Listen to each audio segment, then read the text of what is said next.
E aí, pessoal? Beleza pura com todos vocês? Vamos para mais um vídeo de lousa aqui na Escola de Ciências da Vida. E neste vídeo eu vou falar para vocês um pouquinho sobre a espermatogênese, ou como ocorre a diferenciação de células da linhagem germinativa até se formar um espermatozoide, beleza? Bom, para começar, a gente tem que pôr na nossa cabeça que os espermatozoides são células da linhagem germinativa, ou seja, são células responsáveis pela reprodução da espécie. Então, no homem, a célula da linhagem germinativa madura final é o espermatozoide e na mulher é o óvulo.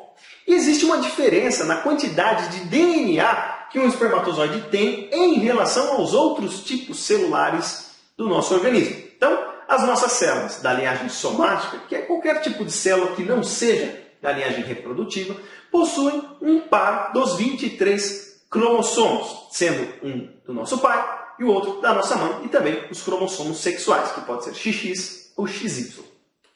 No caso das células da linhagem germinativa, depois que ocorreu todo o processo de diferenciação e maturação e formou-se os espermatozoides, estas células são haploides. O que é uma célula haploide? É uma célula que apresenta apenas uma única cópia de cada um dos 23 cromossomos.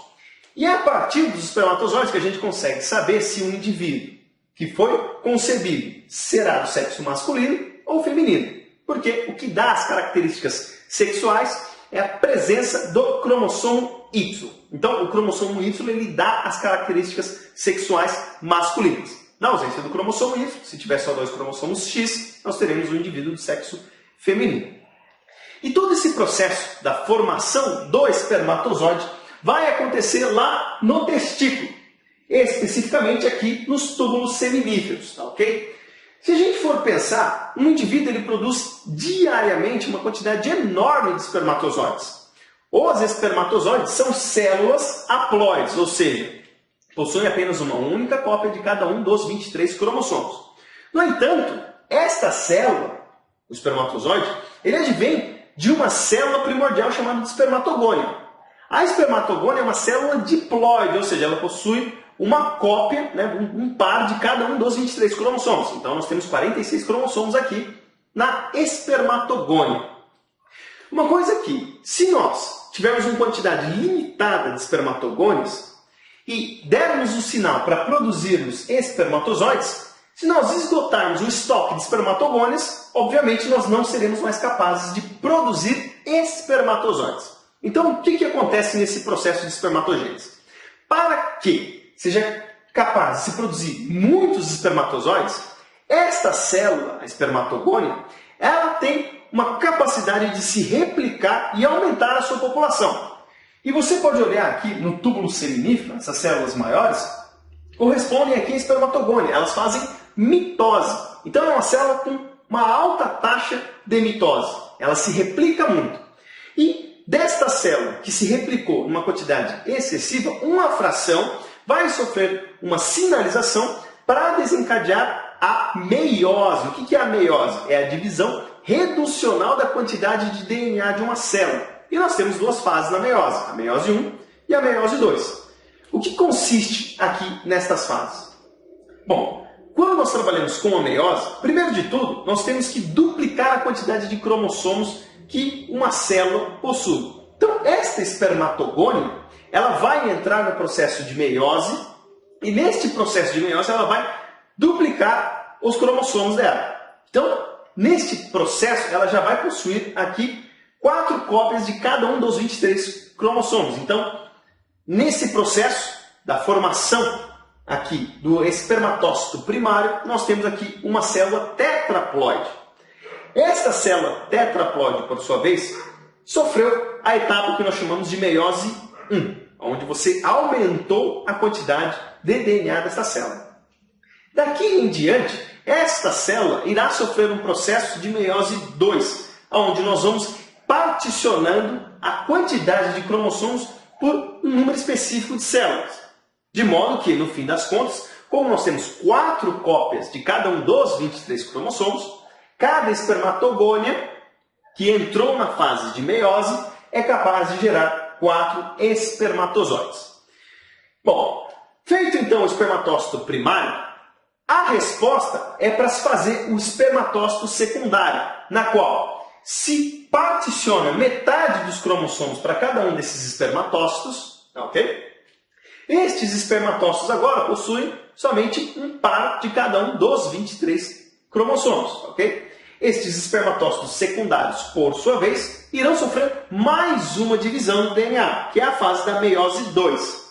A partir do momento que foi feita a meiose 2, ou seja, já se particionou pela metade a quantidade de DNA de cada um desses espermatócitos secundários, nós passaremos a ter aqui as espermátides, que são as células que possuem apenas uma única cópia de cada um dos 23 cromossomos. Com as espermátides prontas, então irá começar a ocorrer um evento de sinalização para jogar o núcleo para a cabeça da célula. Então ela sofre modificações estruturais e forma o que nós chamamos de acrossomo, onde vai ficar todo o material genético aqui no espermatozoide. E esse processo ele vai acontecer em cascata até se formarem os espermatozoides. Nota que no acrossomo, ou seja, a cabeça do espermatozoide, apenas há enzimas e o material genético. Algumas enzimas são importantes para poder perfurar o óvulo para introduzir esse material genético lá no óvulo. E aqui essa cauda do espermatozoide ela é rica em mitocôndrias para poder fazer a pulsação aqui do espermatozoide para que ele possa migrar até o óvulo. E olha só que interessante. Todos os espermatozoides que foram produzidos, eles ficam aqui na luz do túbulo seminífero. E posteriormente, aqui presente na luz do túbulo seminífero, eles são direcionados até o epidídimo. Então eles ficam estocados aqui no epidídimo. E aí quando houver uma ejaculação, eles serão expulsos aqui através desse canal do epidídimo para poder fecundar a parceira, caso ocorra aí o ato sexual, tá ok? Então esse é o processo da formação dos espermatozoides. Então nós temos uma célula primordial. Esta célula primordial, por sua vez, entra na meiose, ela duplica a quantidade de DNA, é uma célula 2N, ou seja, diploide, passa a ser tetraploide. Depois essa célula tetraploide, que é o espermatócito primário, vai sofrer uma divisão reducional, vai particionar pela metade a quantidade de cromossomos. Então, cada espermatócito secundário vai possuir um par de cada um dos 23 cromossomos.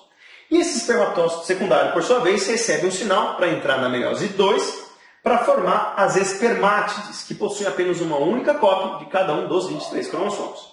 As espermátides, por sua vez, irão receber um sinal para jogar o núcleo para a cabeça, aqui, formar uma estrutura que nós chamamos de acrossomo, que é a cabeça do espermatozoide, e a formação aqui do flagelo da cauda do espermatozoide, para que ele posteriormente possa realizar o seu movimento em busca do óvulo. Beleza, pessoal? Esse é o processo basicamente resumido aí da espermatogênese. Se você gostou, não esquece nunca de dar o seu joinha e compartilhar esse vídeo, porque isso ajuda muito na divulgação do nosso material. E não esquece de participar se inscrevendo aqui no canal do YouTube e lá no grupo e na página da Escola de Ciências da Vida no Facebook. Não esquece também dos nossos queridos parceiros, o professor Rogério Gozzi, o Diego Barros, do Medicina Resumida, e o Carnamax, do canal de Biociências. Como sempre, todas as informações estão aqui no descritivo desse vídeo. Beleza, pessoal? Então é isso aí. Forte abraço a todos, fiquem com Deus. E até os próximos vídeos, se Deus quiser.